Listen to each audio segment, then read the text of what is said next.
Okay, I'm getting set up to do a little Tour de Fleece spinning in my cluttered room. We'll see if I can make this work. It would be sure nice if I could do just a little bit of my project. We'll see if it works at all. What I'm going to do today is I'm going to ply some singles from my brown Thetford yarn and in my handy dandy Harrisville Designs bag, which I absolutely love, I have some Patons Classic Wool Worsted weight that I'm going to use to ply the singles with, because I want to extend my singles, and I am not confident that my yarn is good enough. So I'm going to see if I can, and you'll understand that this is a new experience for me. So I'm going to try spinning. So we're doing backwards because we're plying. We do, the wheel has to go in the other direction. And I'm thinking, I'm kind of counting to 3 and then letting it go in.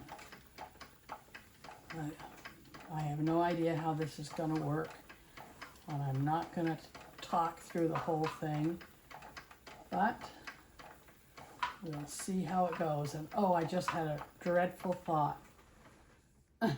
No, that's all right.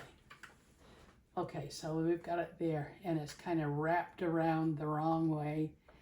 Let's do a little more and see how we do. Hold these two apart. We'll see. Any real spinners looking at this will probably laugh themselves sick, but you know, I don't care. It's enjoyable. It's helping me think about other things at the moment, and I need to be thinking about other things except for my troubles. Okay, so here we'll stop that and we'll change the hook. I'll see how far I get on this, and I'll try to point out flaws as we go along. You just notice there, you can see this, the brown is kind of like string, but it's not all tremendously over spun. But every so often I come up to a pigtail. Let's see. And we'll see how that goes. I don't know if this yarn is going to be worth anything at all, but okay, let's keep going. I guess we can go a little further. The one thing is, what I really need is a mirror on the, either above or behind the wheel, so I can see how the yarn is going onto the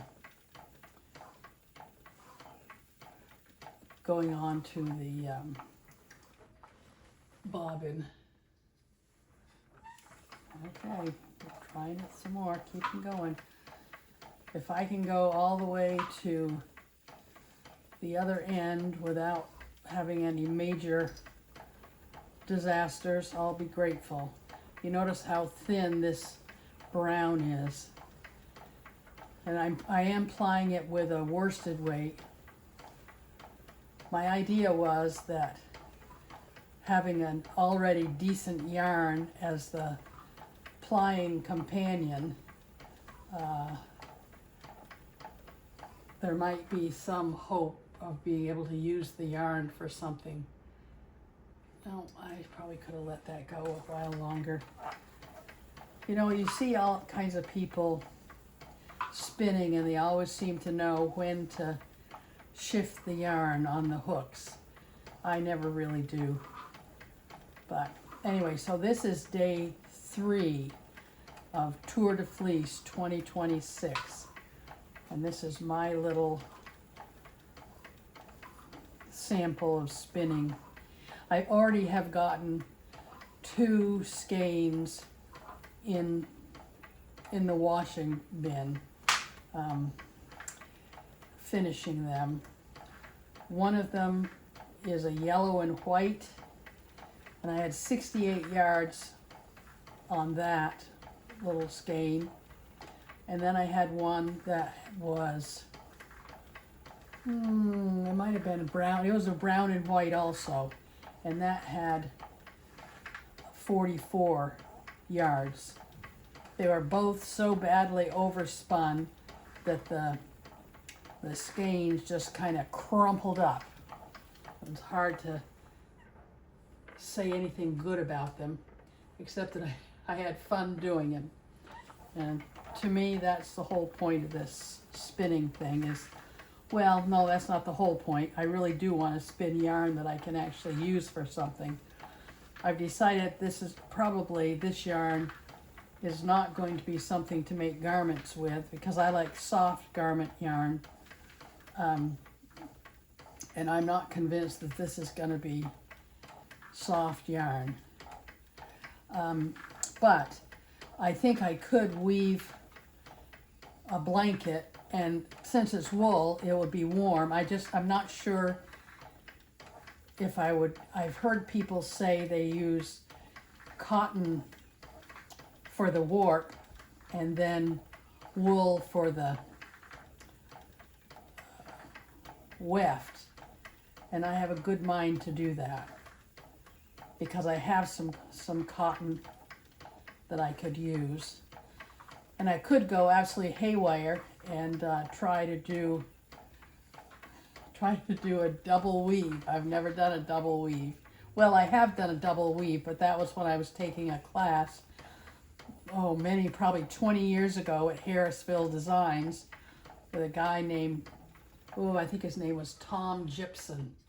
He was a fabulous teacher, and we had the best time. It was a week-long course, and I absolutely adored it. And I particularly adored my husband for being willing to be without me for a week, managing everything at home so that I could go on this event. It was really, really wonderful. I was able to weave from the crack of dawn until as long as I could stand it. The studio was open 24 hours. I think it was 24 hours. At least I was able to get there at 6 in the morning before classes start, and I could stay as late as 10 o'clock because that's about as long as I could deal with it. And then there were wonderful